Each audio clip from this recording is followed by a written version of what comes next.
This is a production of Cornell University. I just want to say one thing in introducing the introducer, that the introducer here is obviously not a randomly chosen person. Today's event and this week's events actually kind of bring together full circle the beginning of Ithaca Darwin days. Institutional memories being what they are at universities, many undergraduates now do not remember 2005 and do not remember Hunter Rawlings president and do not remember his State of the University speech in the fall of 2005. But anybody who was here then vividly remembers it. And he took an enormous risk as a university president and a major public figure in American education, and he gave a rip-roaring speech that made the front page in practically every major paper and in the country and many around the world about intelligent design. And that was very much in the press at that time because of the Dover, Pennsylvania trial. And Hunter Rawlings went way out on a limb to do something that was a difficult thing for any university president to do. And through a long series of interesting events, which we may hear about in a few minutes, a Cornell alumnus is a teacher of biology in the state of Florida. And he will tell you more about this. He will tell you that we thought we won in Dover in 2005. And the good guys did win, but that continues. And so we all feel really great about some of the things that happened in 2005, and we celebrate Hunter's involvement in that and welcome him here to introduce David Campbell. Hunter.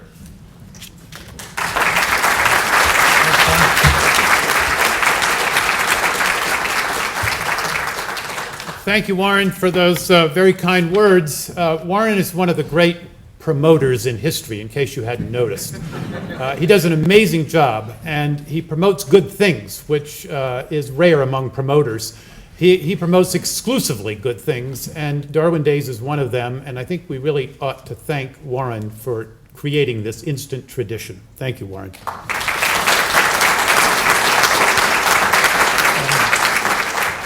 I have the distinct privilege this afternoon of introducing David Campbell, and lots of introducers say it's a privilege to introduce the speaker. This really is a privilege. I want to tell you how I first became aware of David Campbell. August of last year, 2008, I picked up my New York Times, and I saw above the fold on the front page an enormous article that went on to column after column inside on a high school biology teacher in Florida teaching evolution on the front lines of this battle that's going on in the country. And I was reading this article with real interest and avidity because of my own particular interest in this matter. It goes back, as Warren says, a few years. And I thought how thrilling it is that there's a teacher in Florida who's taking on this most difficult of subjects these days in an environment that was particularly hostile to the teaching of evolution. And I get halfway through the article and it says, graduate of Cornell University. And at that point I said, all right, that's enough. I got on my computer and sent this guy an email and said, you know what, this is pretty amazing what you're doing, and I'm really proud that you're a Cornell alum. I mean, I'm really proud because you're doing something that most of us don't have to do, wouldn't want to do, and you're obviously doing it very well because the article described in great detail and with a lot of sensitivity the way David Campbell approaches the teaching of evolution in a district, a school district, where most of the families have a very strong religious upbringing and a very fundamentalist approach to religion, and who are basically, as a result, hostile to evolution. And what impressed me so much about the article was the way it described the different ways that David has of trying to introduce this subject in a sensitive way to an audience that is naturally unreceptive to it. And I think that's what stands out in his teaching very clearly, the sensitivity that he has learned over the years at presenting difficult material to that kind of an audience. So let me just tell you very briefly a little bit of background about David Campbell, and then we'll have the privilege of hearing him speak. He earned his biology degree from Cornell in 1977 on an ROTC scholarship.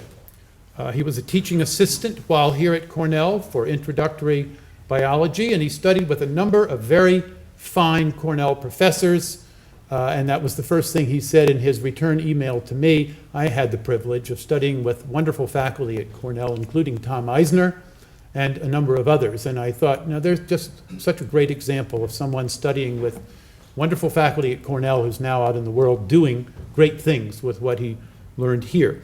After Cornell, he served in the Navy as a flight instructor until 1994, when he began teaching biology at Ridgeview High School in Orange Park, Florida. He co-wrote the 2008 revision of the biology curriculum for the state of Florida. So he's not only teaching, dealing with students in the classroom, he is also, and this is really important nowadays, because this is often where the battle is fought most vehemently, in the curricular studies and struggles that go on within states. Education is very decentralized in this country. We don't have a Ministry of Education that tells the country how to teach any subject, much less biology, and so it's up to each state to put in its own standards and its own curricula, and that's exactly what the state of Florida did in the subject of biology, and David, fortunately, participated strongly in setting that curriculum. He also co-founded the Florida Citizens for Science, an organization that advocates strongly for curricular changes, making certain that subjects like evolution are taught in the schools. He's a reader for the AP Biology exam and an examiner for the International Baccalaureate program. He has a number of interesting hobbies, including restoring old fountain pens. That's a new one for me. And photography. Finally, let me just say this. What David Campbell is doing is trying to answer the following very fundamental and difficult question. How can teachers reach out to students and parents who strongly resist not only evolutionary theory, but also science and rational thought? We would not have thought in the 21st century we would have to worry about that. But in this country, we do have to worry about that. How do you deal with students and their parents who are suspicious of science itself and of rational thought? Most of us teaching at the college level don't have to worry about that.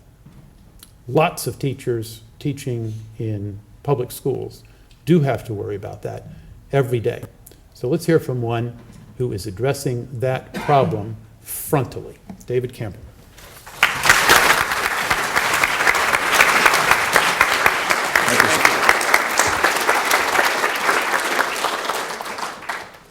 Let me start by explaining that I am living proof of you better be careful what you ask for because you might get it. In 1998, Florida published their previous edition of Science Standards. And when they came into my classroom for the first time and I looked at them, it was, oh my God, how could they give us something this bad? Got on the phone, called my district supervisor and said, is this set in stone? And she said, yes. Do I have to teach this? She said, yes. Is there any way to change it? And he said, the next time they do the revisions, give me your name and I'll try to get you on the committee. I did that. 10 years later, we started a process. Meetings out of town, away from home, away from my classroom. We spent probably 18 working days revising those standards. And we produced, as a group, a 93-page document, the revised science standards for Florida. The evolution and natural selection standards are 1/2 of 1 page of that 93-page document. And yet when they were put online for comment by the public, we received almost 80,000 comments. 97% of them were that 1/2 page. That's more comments than the entire math standards and the entire English standards put together. It's a high visibility issue and it's very controversial. Now, for those of you who have never heard of this issue or don't believe that it's a major one, let me put you in my shoes when I graduated from Cornell. Actually, go back 4 years before that. August of 1974, after growing up in Western New York, my first year at Cornell, I'm sitting in a motel room in Norfolk, Virginia, channel flipping, looking for something to do while I'm waiting for a taxi for my first summer Navy training. 3 channels. Doesn't take long to flip through all 3 of them. Came across something I had never seen before in my life. Fundamentalist preacher in full hellfire and brimstone rant. He is screaming, he is yelling, he is ranting about the disciple of Satan. And he starts talking about this guy, and I go, yeah, right, okay. Interesting.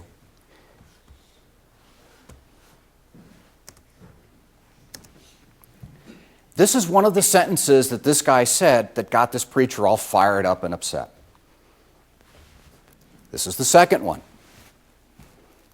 He was upset because this man said, didn't imply, didn't hint, said that we are derived from the apes. And after about 3 minutes of listening to this, absolute fascination, it suddenly dawned on me. I know who this disciple of Satan is.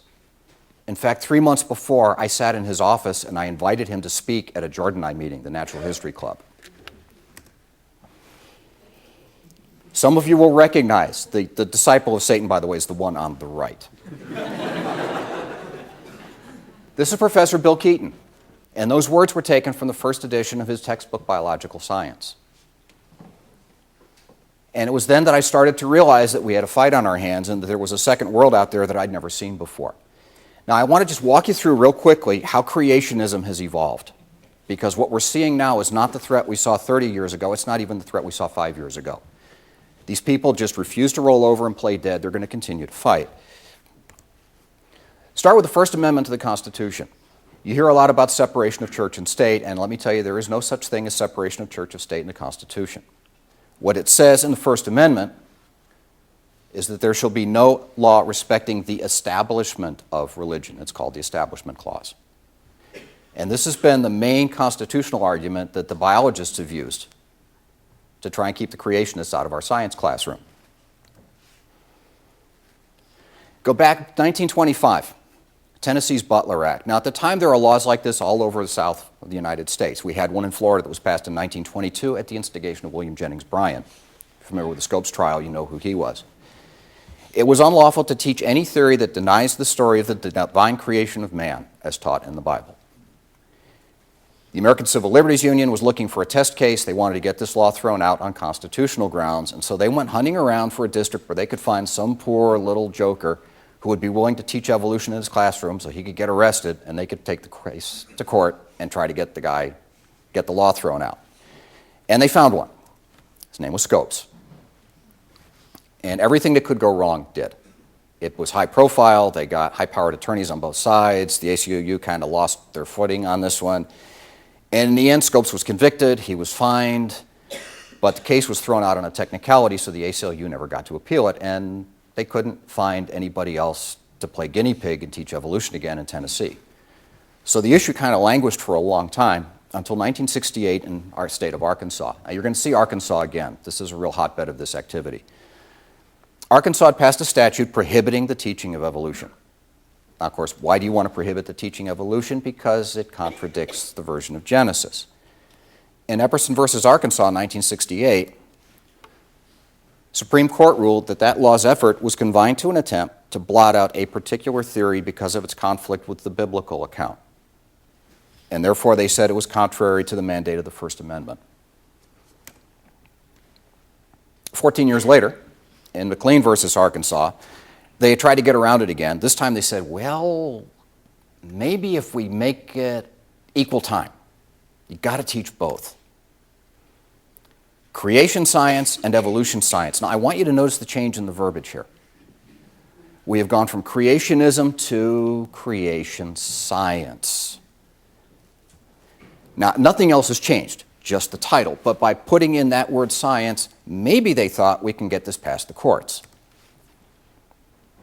Balanced treatment violates the First Amendment as well. And so that one got thrown out. And a lot of people in the field, including Stephen Jay Gould, who was a major witness in this case, thought this is the death knell. There's nothing else they can do. Specifically, the court said creation science is not science. Science classes will only teach science, not religion. Well, they evolved again.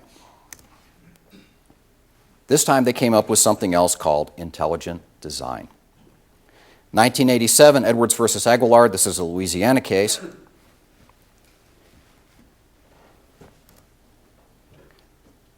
Again, endorsing a specific viewpoint. And then creation science evolves into intelligent design. One of the beauties of Kitzmiller was when you get these high-powered legal groups like the ACLU involved, they were able to get a lot of documents out of a group in Seattle, Washington, called the Discovery Institute. And by analyzing books there, the Kitzmiller trial, which I'll get to in just a minute, the school board wanted to introduce a book called Of Pandas and People, which is kind of a so-called, quotation marks, textbook about intelligent design.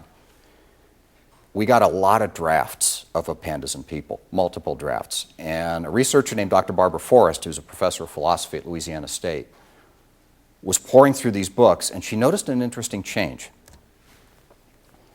The red line is the word creation, as used in various drafts of Pandas, or its predecessor's creation biology. The blue line is the use of the word design. And you'll notice what happens right after 1987, which is where the Aguilar case was. Creation disappears, design is replaced. Creation is either creationist or creationism, and intelligent design, and the same thing. The first draft written after Aguilar, all they did was go through, and it's kind of like doing a change all function in Microsoft Word. You type in creationism and say replace that. Well, it worked really, really well. But another researcher at the National Center for Science Education found what was literally the smoking gun.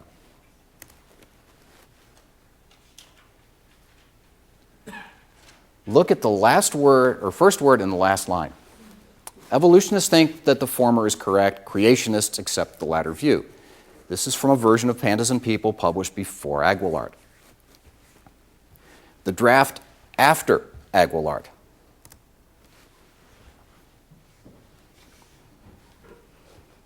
This is now the infamous Design Proponists draft, where something didn't quite work. For those of you who are interested, go to the National Center for Science Education website. You can actually get that put on a t-shirt.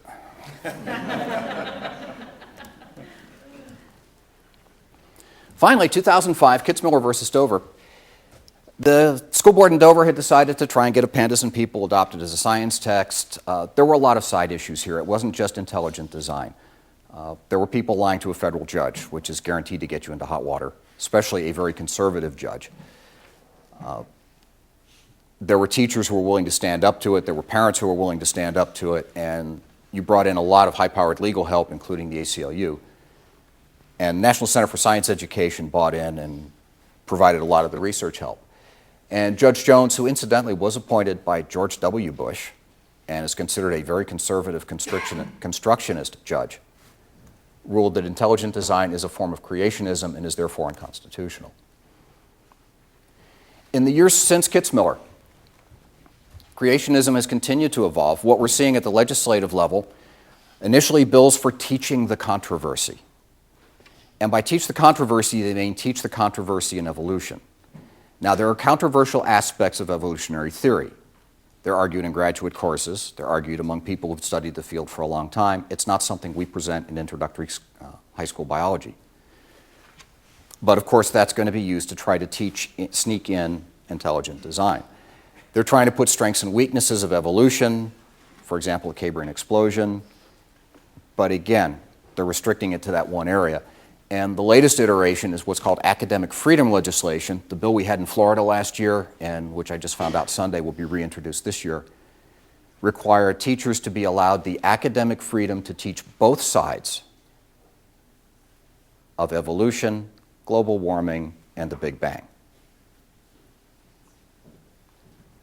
Senator Robert Deutsch from Florida, Democrat, proposed an amendment to that bill. He wanted to add human reproductive biology to the Academic Freedom Bill. The resulting storm was very interesting. There is also a lot of grassroots support, and this is what I'm seeing in my district where I teach. Counter-teaching through some various other means. There are creation museums cropping up. There is probably one of the oldest ones is in Pensacola, Florida. It's run by a gentleman named Kent Hovind, who is now doing extended time in federal custody for tax evasion. Hovind is a New Earth creationist. The Earth is 6,000 years old, and his little museum has lots of stuff that you buy from places like Ward Scientific, and he explains it from a creationist point of view. You also have a creation museum in Kentucky, not far from the Ohio border, where they present all kinds of other viewpoints. If you ever wanted to see what Noah's Ark looked like, they have an Experience the Ark exhibit that you can walk through. I understand they don't have the smells.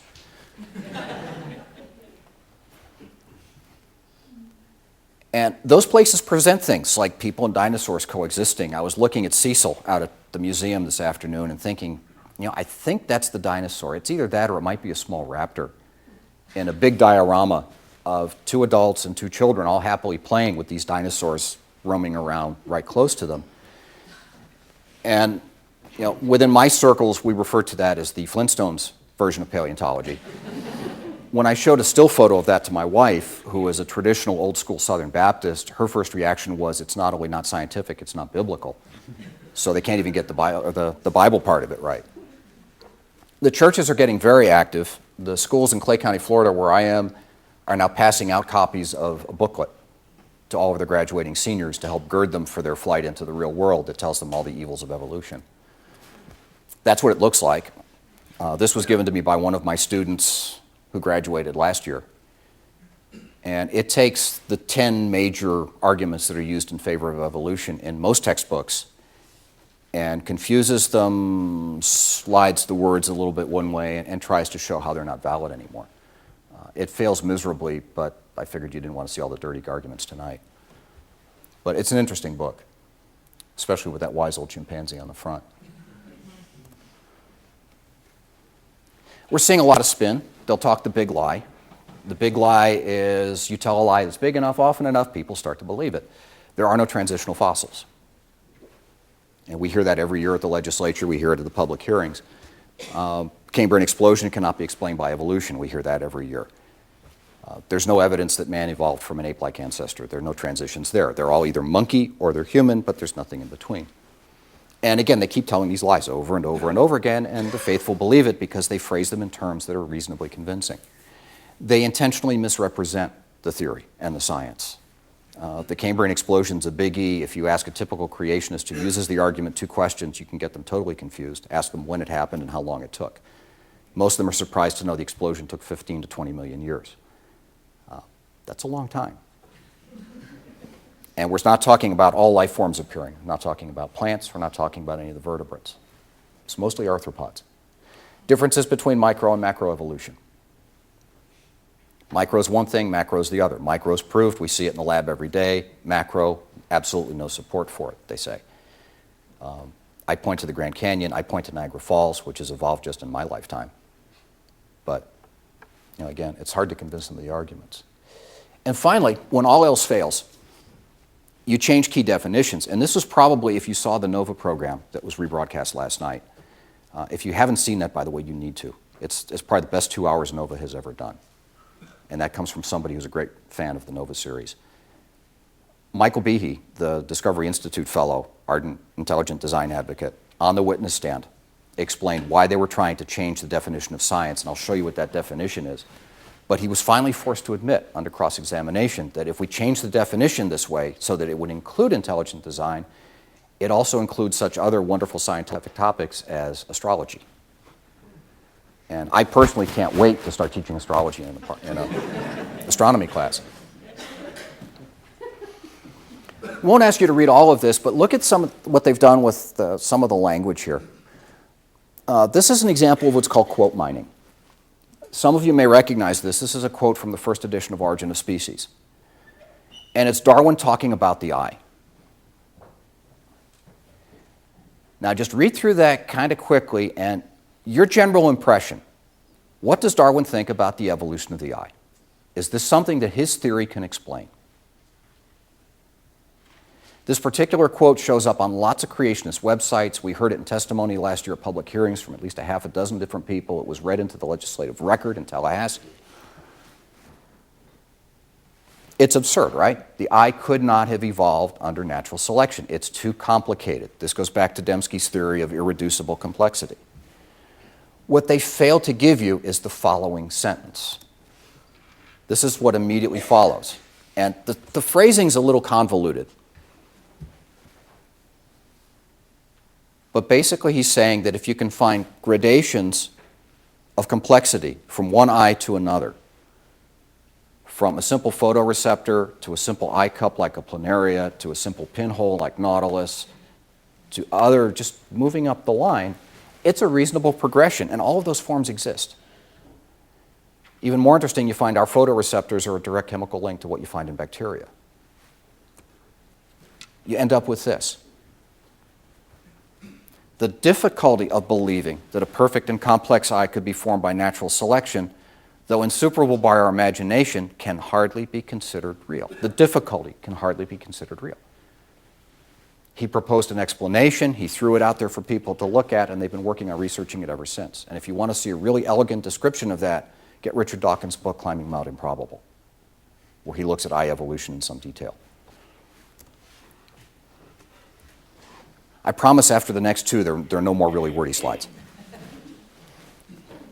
This is a disclaimer that was filed in the Mississippi legislature 2 weeks ago. This is what they want to put in the front cover of all of their textbooks. And I want you to look at how they're arranging the definition of science. The word theory, systematically organized knowledge, abstract reasoning, a speculative idea, that's a fancy way of saying an educated guess, or a systematic statement of principles. I'm not a working scientist. I quit doing research about 5 years ago. But that looks like somebody just took out Webster's dictionary and copied out the first 5 definitions and put them into the bill. And my understanding of what a theory is not that. But if we change it to that, now we can start including things like intelligent design. Because intelligent design would fall under speculative idea or plan or a systematic statement of principles. By the way, Gorin's rules of bridge is a systematic statement of principles. I don't expect to see that in my biology text. Then we get into the next paragraph. Evolution, a controversial theory. It's news to me. Some scientists present as a scientific explanation for the origin of living things. No. Origin of living things happens before there's evolution because evolution requires genetic material to pass along traits. No one was present when life first... Hey, they got something right. That's good. Therefore, any statement about life origin should be considered theory. Well, every textbook I've ever seen, it is. In fact, in a lot of them, it's just a hypothesis. It's different possibilities. But nowhere does this say anything about evolution after the first line. But you can see how the word flow just goes, if you don't look at it real close, it actually starts to make a little bit of sense. Yeah, again, too many words and I apologize, but unproven belief that random undirected forces produced living things. Well, there's that origin of life thing again. Many topics with unanswered questions. Yes, that's what science is. If you want truth, talk to a philosopher. Back to the origin of life again. Sudden appearance of major groups of animals in the fossil record. There's Cambrian explosion. Got to get that buzzword in. Lack of new major groups of other living things appearing in the fossil record. Have they looked at what's coming out of China the last 20 years? Or for that matter, what Neil Shubin's finding up in Greenland? Lack of transitional forms. I was looking at transitional forms all afternoon at PRI in mollusks. And most of those fossils were 15, 20 years old. That's been out there. And the complete and complex instructions for building a living body. Well, look at Sean Carroll's books. Explains how all of this is supposed to fit together. Basically, they're not doing the research. And that's the final sentence.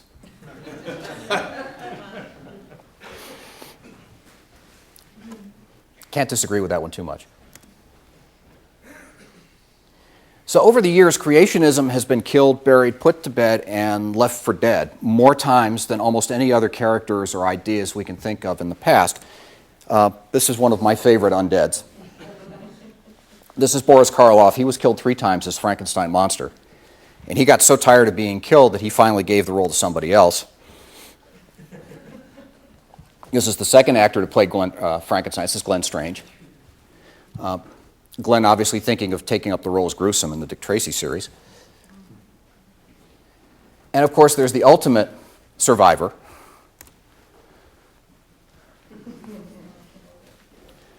Lugosi played a vampire so often that he was actually buried in his Dracula cape, and he came back from the dead so often that at his funeral, it's alleged that Peter Lorre walked up to the coffin, looked in, and said to a friend, maybe we should put a stake in his heart just to be sure. It keeps coming back over and over and over again. So what the science teachers in my position have to worry about is, yeah, we have to deal with this. We have to continue to deal with it, and we're going to have to work with the kids in the classroom. And this is where we come into what I hope you came to hear tonight.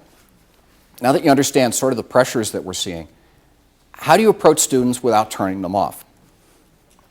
This is a difficult to read graph, but basically red line is the people answering a poll saying that evolution is not a good explanation for where species come from. And the dark line on the left is evolution is a good answer for where things came from, and the yellow in the middle is yellow-green, I don't know.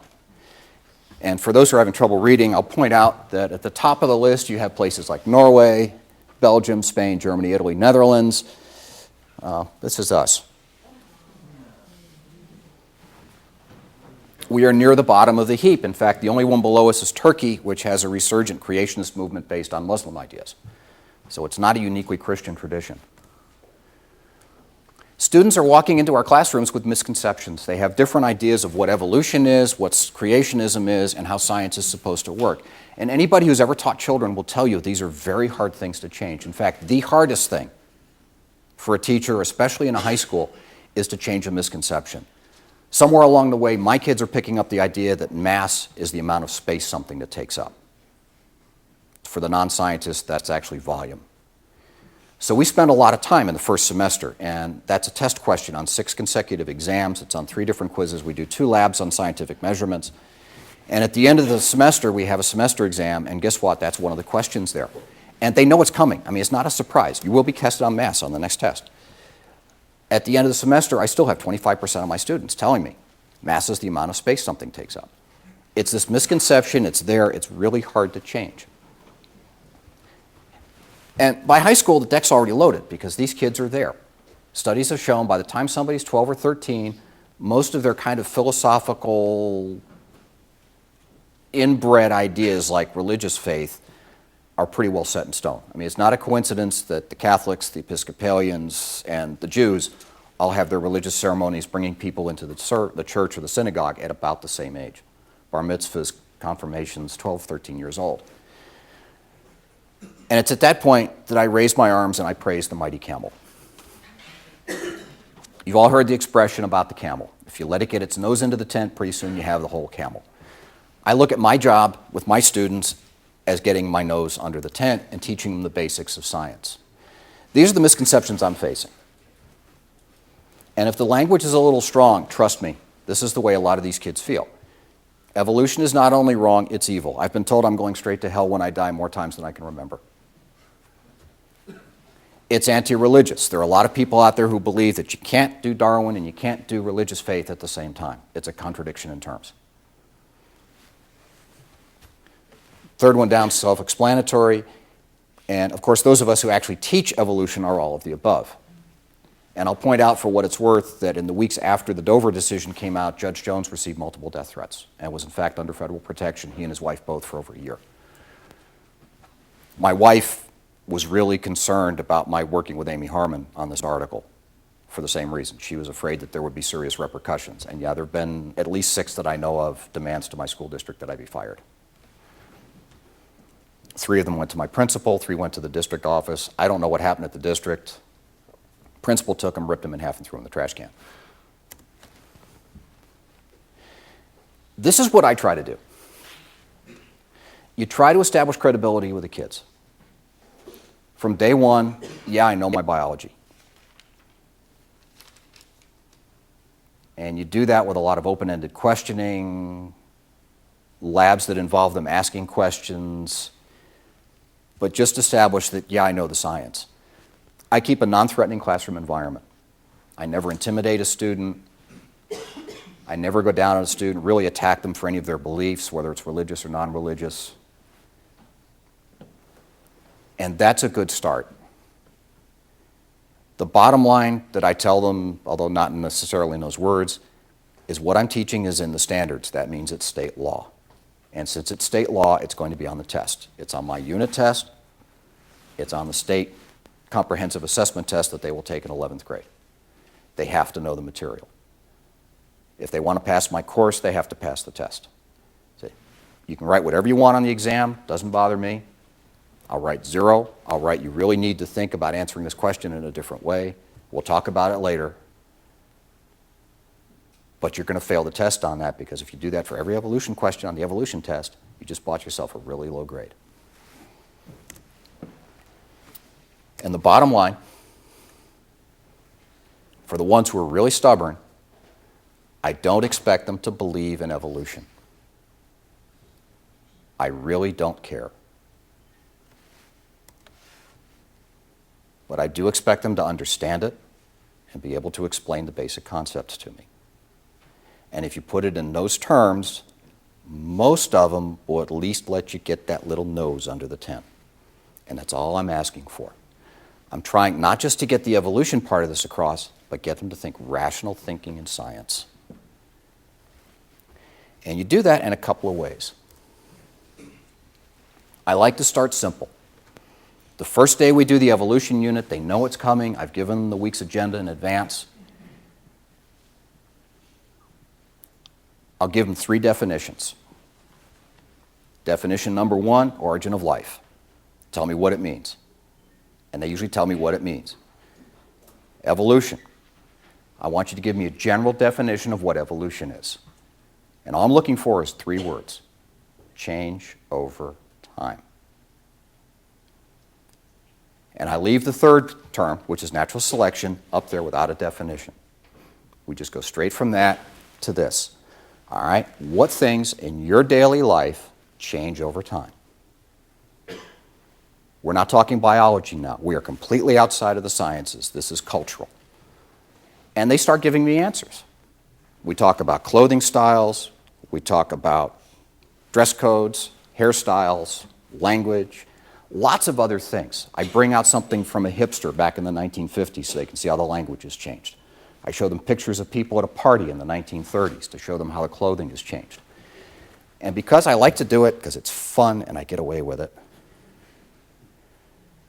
I hit them with this. Will it play?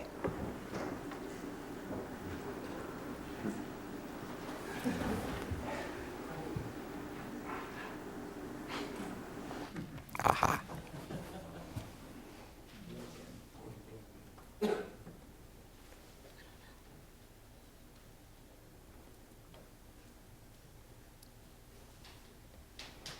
And if it doesn't want to play, for the old timers in the room, what they're getting is the #1 hit song from 1940.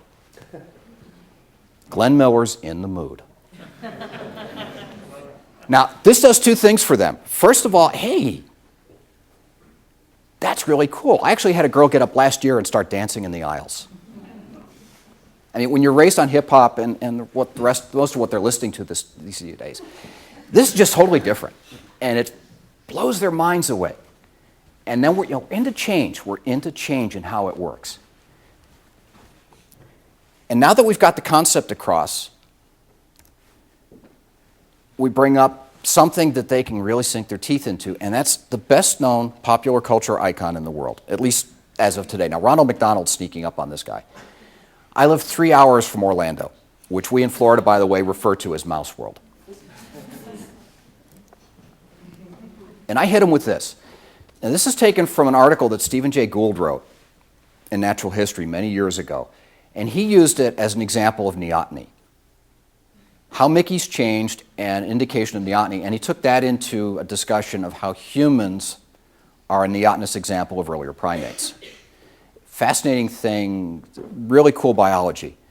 I'm going to use it for something totally different. I have them look at this picture, and how has Mickey changed? Picture in the upper left-hand corner is from Steamboat Willie. That's early Mickey. Upper right, of course, Sorcerer's Apprentice. First time Mickey was actually expressive. Incidentally, the animator who did that just died last year. Very creative. Mickey on the bottom. And finally, on the far bottom right is Mickey from his Mickey Mouse Club days back in the late 1950s. And you notice a lot of the changes here. And the kids point them out. You know, the nose changes, the size of the hands changes, his eyes get really different. Mickey 1 up at the upper left is kind of rat-like. Mickey in the lower right, kind of cute. And we get that word. And then you ask him, why has he changed? Why did Mickey go from what I call Mickey Rat in the upper corner to Mickey Mouse in the bottom? And they'll usually come up with pretty good answers. You know, like, well, to make him cuter. Well, why do they want to make him cuter? Make more cartoons? Make more money? Which, of course, is Disney's idea, right? It's a corporation. They're out there to make money. And now what are they starting to talk about? They're starting to talk about selection. Not natural selection, because this is guided by a design team, but still closer to natural than you might think, because Disney used focus groups on different models of Mickey to see which ones generated the most positive response. And if you want to see how effective that is, look at Mickey in the upper left, compare him to Mickey in the lower right, and ask yourself, if you were a 4-year-old or 5-year-old child and a 6-foot-tall version of upper left Mickey came walking up to you, what would you do? You're going to scream and run the other way. It's all about marketing. So what I've done now is pulled them into this discussion of change, why change happens, and now finally, you know, this is the end of an almost 50-minute class period. We can finally start to look at the concept of change and evolution. And by the end of the day, we're starting to look at natural selection. What I found is this is an amazing way of drawing them into the subject, because we've been talking about evolution and selection for an entire class period, and I haven't stepped on anybody's toes yet. I've got my nose under that tent. And now we can start dealing with biological evolution. Now, is it going to be controversial? Yeah. Am I going to get some problems with some of the students? Yeah. It's still going to happen. But I've set the tone of the discussion. And as we go through this, the teacher has to be ready to expect a lot of different questions. Now, in the 2 classes that Amy watched last year when she was writing the article, I had a range of students going from ultra-conservative evangelical Christians to a couple of way out of the closet atheists. In fact, one very militant atheist. And I had everything in between.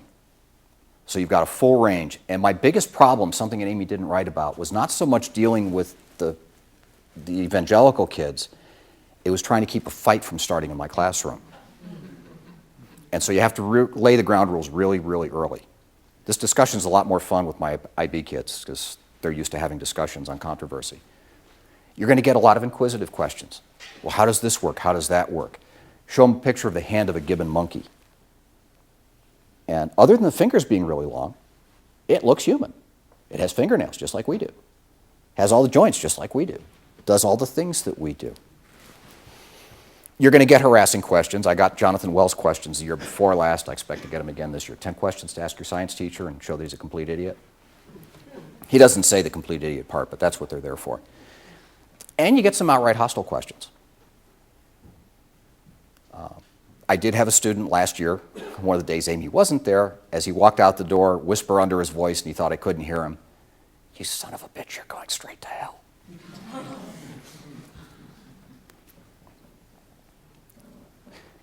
The answers have to be knowledgeable, you have to be honest, you have to be persuasive, and you have to respect what the student is saying, even if you disagree with it. The first time that you look a student in the eye after they ask a question and they say something negative, you imply that they're stupid, ignorant, or both, you're going to lose them, and you're going to lose everybody else who thinks the way they do.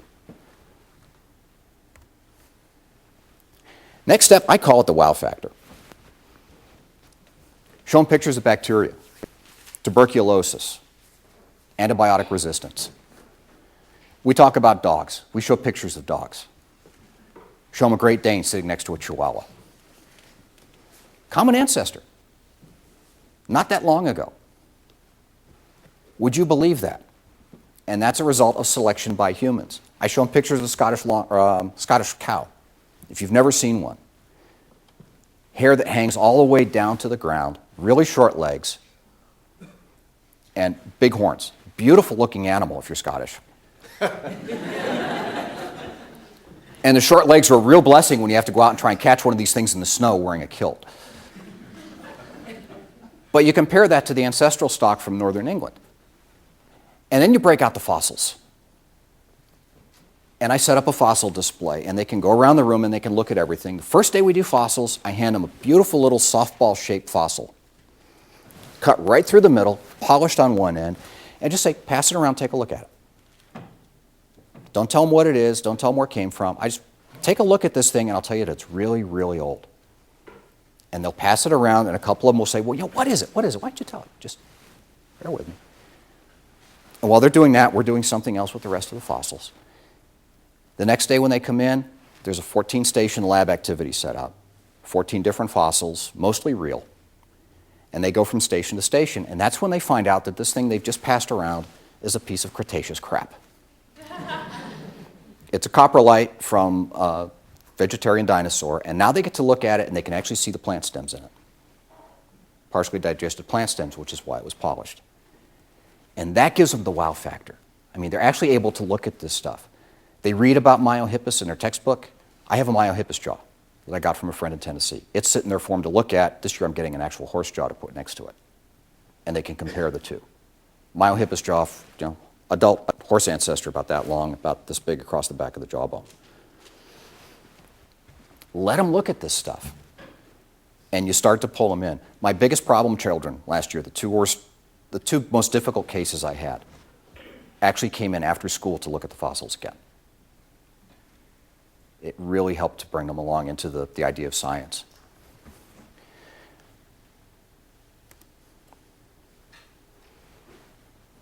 You want to amaze them with your enthusiasm. This is cool stuff.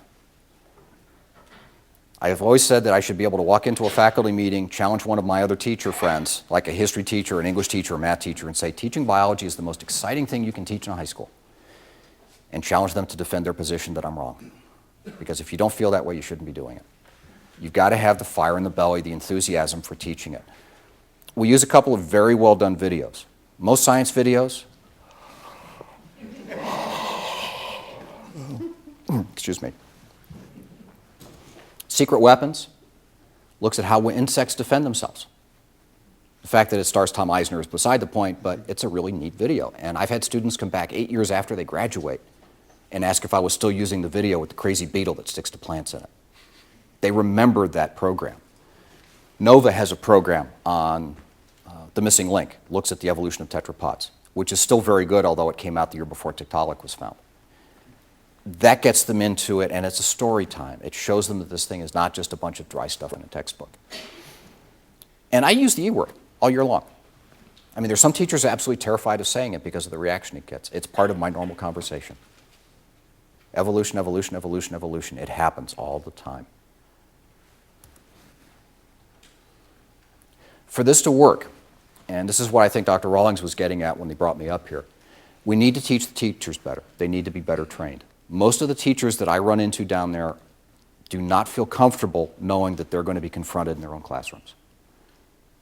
When I briefed the teachers in my district last year on the new science standards, I had a 7th, 8th grade middle school teacher walk up to me afterwards and say, if you think I'm going to tell my kids that they are descended from an ape, you're crazy. And all I can say is, it's the science, it's in the standards, it's going to be on the test. All you're going to do is hurt the kids. You need to train them better in logic. How do you handle the arguments? Most of the creationist arguments are inherently illogical. They fail the test. They need to understand, our teachers need to understand the difference between the religious viewpoint of things and the scientific viewpoint of things. They are two different ways of looking at the world.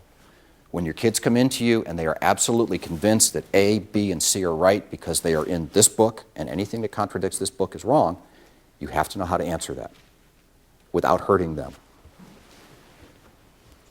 Familiar with creationist tactics, it'd be really nice if you knew what strengths and weaknesses meant and why people like me get really upset when it goes into laws. And you need to try and educate the public. It was embarrassing at the public hearings. It was embarrassing when a state senator, the president of the state senate in my state of Florida, you know, the one that decided the president 8 years ago, yeah, stands up in the Senate and says, I ain't never seen a man turn into a monkey and I ain't voting for this bill, against this bill, until I see one happen. Okay. And we're working on that. We have a long-term project working starting with some of the friendlier senators that we had last year and trying to educate these people. I mean, Vic Walczyk from the ACLU in Pennsylvania came down and actually talked to these people last year and tried to explain to them, if you pass this bill, you're going to get sued and you're going to lose and you're going to pay a couple $1 million. And we need to change how we teach the science. Too much of what we're doing is based in dull textbooks, dull lectures, and assembling as many facts as you can and trying to cram them into those developing little brains. And that's not science. You need some of that to introduce them to science, but they don't understand the process. This is taken out of one of the books that we use at the school where I teach right now. It's an average level 9th, 10th grade biology book. And this is the scientific method. State the problem. Conduct research. Make a hypothesis. Design and perform the experiment. Or at least Google it online and try to figure it out from there. Collect and analyze the data or find it on Google. Publish your results. Win the Nobel Prize. Become rich and famous. Well, okay, the last two aren't in the textbook. Okay, you've sat there like lumps on a log for long enough. I'm going to ask you, what's wrong with this? It's dull, all right. What else is wrong with it?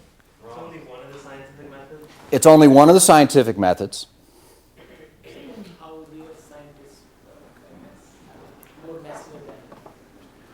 Yeah, science is a lot more messy than a cookbook. All right. Nothing about creativity or imagination or What was that second word? imagination. Thank you very much. There's no imagination, there's no creativity. And the single most important lesson that I took from this university when I graduated 30 years ago was that science does not start with stating a problem, it doesn't start with conducting research, it starts with curiosity. And that's what you have to start with. You have to try and inspire these kids to at least be curious about the world around them. 3 weeks ago, I was at a wildlife preserve just south of Gainesville, Florida, heard an amazing commotion coming out of a 80, 90-foot tall white pine tree. Looked up, and there's a bald eagle nest in the top. And sitting on top of the nest are two bald eagles mating. I mean, it's rare enough to see bald eagles in the wild. But to actually see two of them on the nest mating in clear view of a visitor's trail in a park is amazing. And as my wife and I are standing there staring at this thing, yeah, okay, I'm looking over my shoulder to make sure the cops aren't behind me to arrest me for being a peeping Tom. But we're watching all this. 3 teenagers go walking by behind us. One of them is staring down at his little portable game console, buried down with the earphones in. The other two are jamming to their iPods at a level of sound that I would say is probably causing hearing damage. And I tapped one of them on the shoulder and I pointed up, and he just kind of, oh, yeah. You got to try and get that curiosity. And my argument is the first 2 steps of the scientific method are these. Inspire the curiosity, and then you make an observation. And it's the observation that leads to the discovery. Okay, wrap it up real quick. Discoveries made by science. I started the list, and these are just a few things that came in, and these are relevant to a lot of the kids out there. For those of you, the folks that are my age, I'll run through a list of diseases that, how many of you have had German measles, chickenpox, mumps, measles, any of those? And the only hands that usually go up are for chickenpox. I've had all of them. Chickenpox twice, mumps twice. And that's because of vaccines. Now you compare that to discoveries made by creationism or intelligent design or teach the controversy or strengths and weaknesses or academic freedom or whatever we want to call it this week. And the list you come up with is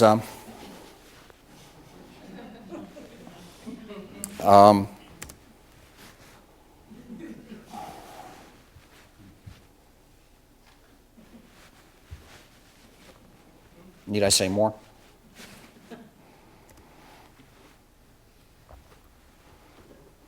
And what I don't usually say in public, and I never tell my students, but I will say to you tonight, this is probably my single biggest beef with the whole intelligent design movement. It destroys that curiosity and it destroys creativity in the students. If you don't know what it does or how it works, invoke the creator, designer, or of your choice. We're not allowed to say creator anymore because that's too many religious implications. Designer is still, they're still slipping that into a few laws, but they're getting nervous about it. It's curiosity that leads to discovery. I would like to take just a few seconds and give special thanks to these people. Most of them are no longer with us. But when the Cornell Sun called,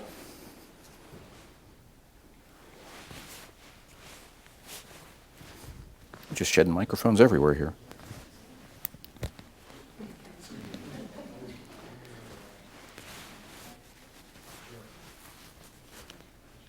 And they wanted to know how my Cornell experience affected the way I teach.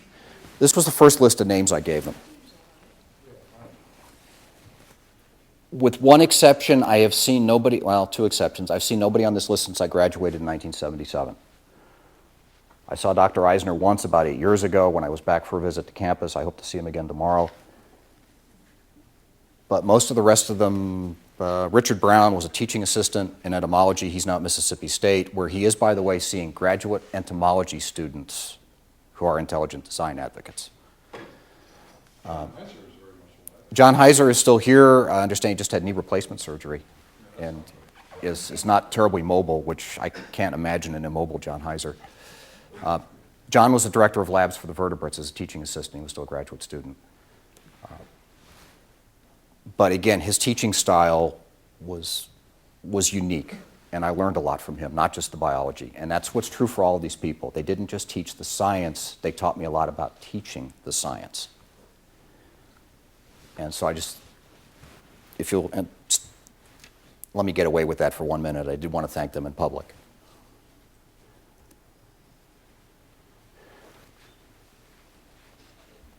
One of the world's most famous fictional scientists. And again, for those who aren't in on the joke, Klaatu was the alien in The Day the Earth Stood Still. And this is from the 1950s version with Sam Jaffe playing the professor. Questions?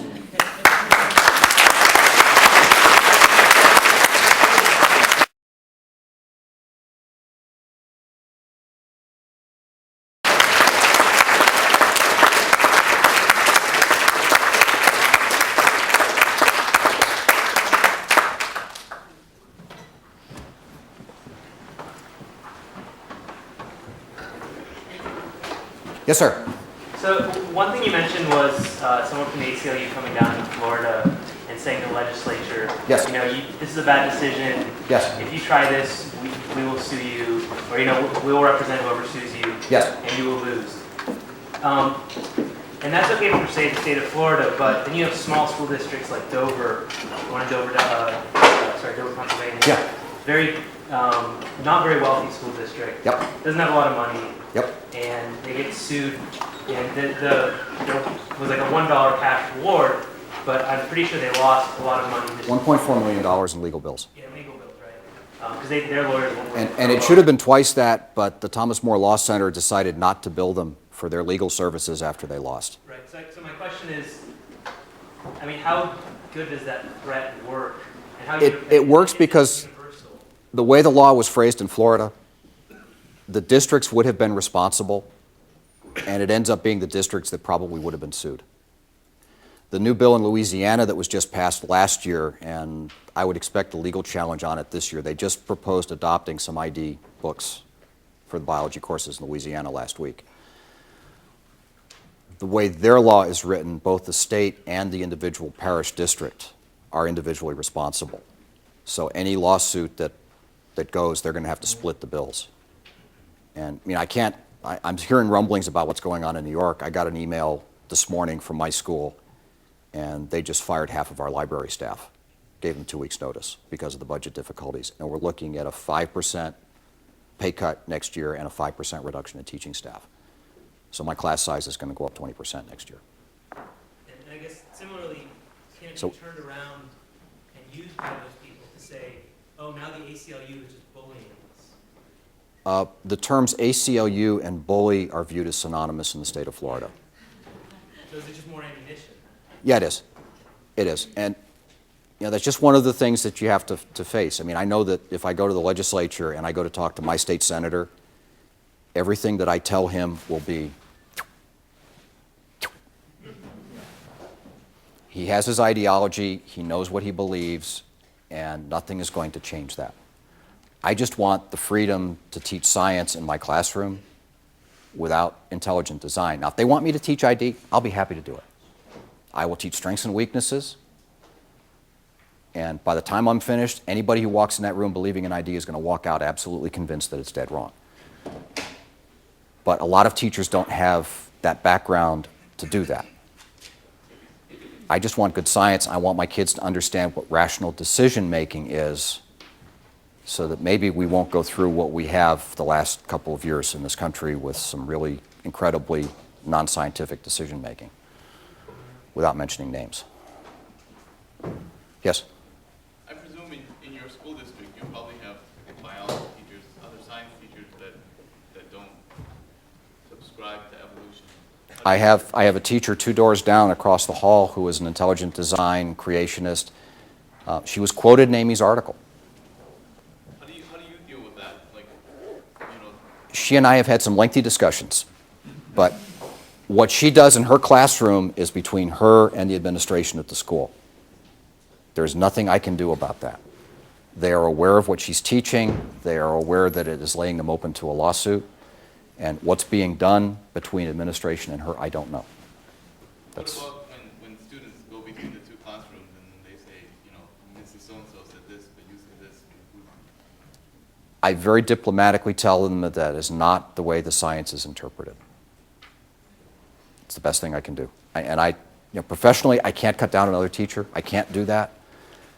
But at the same time, if somebody walks in and tells me that this is down, I have to dissuade them from that. That's part of my professional responsibility. And if you tell me that it's mathematically impossible for the protein structures that we see to have evolved instead of being intelligently designed, I have to explain to them that the math behind that is wrong, as best I can without using the complicated math because they don't understand that yet. I'm not sure that I do. Yes, sir. David, you've given a good description of some of the major threats. What are 1 or 2 of the best aids that you know of nationally available to teachers like you to assist with this battle? Okay, number one, if you're concerned about the big picture, National Center for Science Education in California. Google NCSE and you'll get to their homepage and their website, where it says, if you have questions, contact us. They really mean that. The first time I had to contact them, I had an answer back within an hour, which is pretty impressive considering at that time I was a nobody teaching biology in a little school in Florida. Very good group of people to work with, well-run organization, and they know their stuff. They really, really know their stuff. Some of the diagrams I had up here were from them. If you're looking for practical things to help you in the classroom, there is a website that just came back up again. It's called Talk Origins. And again, just Google Talk Origins, one word. a gold mine. If you want to see quote mining explained, they'll do it to you. If you want to look at all the arguments the creationists are using, there are explanations archived. They're written by people who know what they're talking about in language that you and I can understand. A very, very good site. Wonderful place to go. I quit going to it while I'm at work because I end up just not getting my work done. So just be warned about that. And a third one, if you're actually teaching evolution, is the ENSI site. ENSI, works out of Indiana University, and it is crammed with actual practical school projects that you can just download and teach. It's a lesson plan in a box. Give you one example. My advanced students are doing this one next week. They can give you complete detailed photographs, well, diagrams, of all the chromosomes in humans, chimpanzees, gorillas, and orangutans. And they walk you through an analysis of the differences between human chromosomes and chimpanzee chromosomes. And if you do that, there can be no doubt in your mind that there's a relationship there, even though chimps have 48 chromosomes and we have 46. If you look at our number 2 chromosome, it's 2 chimpanzee chromosomes that have merged. And the kicker for people who don't believe that that happened is right in the center of that number 2 chromosome of ours are a pair of telomeres, which are usually found only at the end of chromosomes. It's a beautiful lab. It's a lot of fun for the kids to do. And it shows common descent really, really well. If you're looking just something to educate yourself, Neil Shubin's Your Inner Fish, fantastic read. Endless Forms Most Beautiful, Sean Carroll, fantastic read. Goes into the Evo Devo side of it. And the latest book, especially if you're dealing with the creationists and you want to try and show them that you can coexist science and religion, any of Ken Brown's books. Ken is a conservative Roman Catholic and also working on protein evolution at Brown University. And Ken Miller. Ken Miller, sorry, yeah. Been a long day. Ken Miller's book on Finding Darwin's God is very good. And if you want to try going a little farther to the religious side of it, The Language of God by Francis Collins tries to show how the two sides can coexist. With a lot of my kids, if I can just show them that that works, that's the nose under the tent again. I don't talk religion in my room. I can't do that. That goes back to the Establishment Clause. I can't, kind of do it on one side and say you can't do it on the other. But if somebody comes to me after school and they're really, really concerned about this, that's a good direction to point them. Yes? A related question. I have a master's in science and environmental ed from Cornell, and I know many of those. I knew many and studied with many of those people on your list. And even though I started out doing research and Misconceptions, did work on communities with contaminated drinking water and such, I decided to take my training and work on global warming education. And in that context, unfortunately, the question of creationism comes up. Recently, I was in the Museum of the Earth with my sister-in-law, who's a nurse at the Mayo Clinic, and raised Catholic, became a fundamentalist Christian. And she was very polite the first half of the tour and then started citing the experts on creationism that disprove of everything there. So I appreciate all the references you gave, but I'm working with the general public, and so I would like to ask a question that you raised earlier, that you said you can't address in your classroom, but since I work with people in the general public, how do you address people who think that anything that contradicts the Bible is wrong? I'm throwing back at you something. Yep. I phrase it based on what their background is. If they're a conservative, really conservative Baptist, pretty much anything I say is not going to change. My background is Anglican, Episcopalian, and we don't take the Bible as literally word for word, and nor do most of the other Protestant denominations, the Roman Catholics. I got a letter from a conservative Jewish professor of physics in Haifa University who explained their perspective and said basically the same thing, except he said it a lot more elegantly.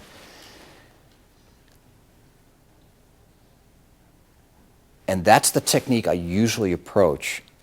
If you want to be a little more combative, you can ask them which version of Genesis they want to work with. You can ask them to look at some of the practicalities of things like the Ark. But that's a really tough nut to crack. And short of actually showing them some of the physical evidence, I don't know that the argument will work. I have referred a couple of people, including a faculty member at my school, to Colin's book, and he actually made sense to them, which I thought was very interesting. Collins was in Florida last June and spoke at a meeting of very conservative evangelicals. And yeah, I was lucky enough to get invited to that, and I was very, very nervous about his reception. And they were respectful, and a lot of them were really taking what he said on board. So that may be a good starting point. It's out in paperback now, so it's fairly cheap.